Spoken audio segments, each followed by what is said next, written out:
Well, we've had a general welcome to the course. I think the next thing to do now is just to kind of go over the goals and expectations and some of the learning objectives for what you're going to do when you take this class. So the class is really broken into four distinct parts. So part one is actually short. It's just loading our software and our data so that we can get working together. Part two is going to be a general overview of Python. Now, many of you may want to skip past part two. You may already know some Python and you want to just learn how to use Python within the context of geospatial data. That's fine.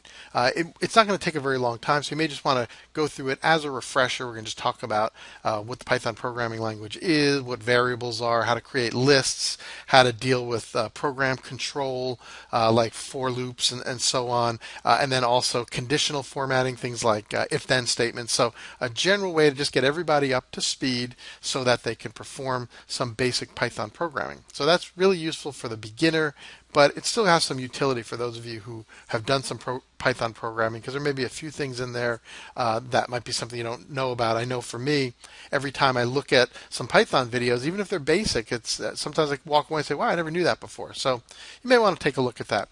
The third part is looking at Python packages. And this is really where a lot of the magic is in Python, is all the many different added parts that you can bring into Python to do all kinds of computing.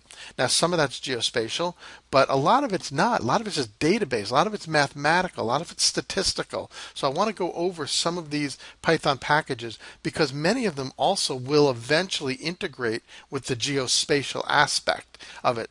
In particular, things like connecting to Postgres as a database and having Python talk to Postgres, or even talking to Microsoft tools like Microsoft Excel, and then bringing in some spatial constructs into that. Really cool stuff.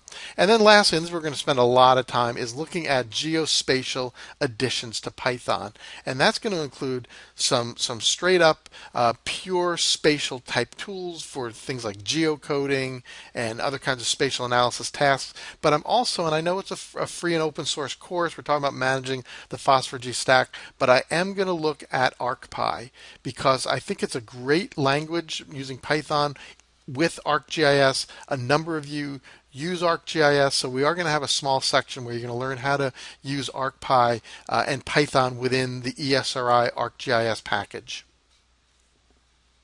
So when we're done, at the end of this course, what I'm really hoping is that you're going to understand what Python is. You'll be able to talk about it. You'll be able to interact with other Python programmers. You're also going to learn how to use Python to write scripts to automate geographic data. So we have a lot of geographic data we've been working with here using the Tompkins County data, and we've got a lot of different tools like QGIS, like Postgres, like SQLite, a lot of different things. And I want to teach you how to write some basic scripts to automate processes, rather than using the classic push button techniques and the buttons inside of GIS. You're going to see the real benefit of automation.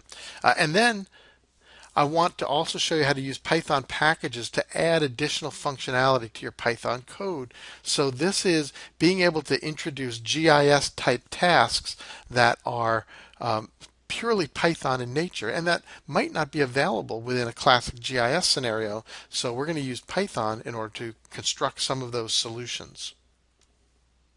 Ultimately, at the end of the day, I hope when you walk away from this, you can then walk into an interview and demonstrate some basic Python proficiency with GIS data, and especially with free and open source GIS, and really nail that interview or that promotion, or just have the skill to begin taking your GIS capabilities a little bit further.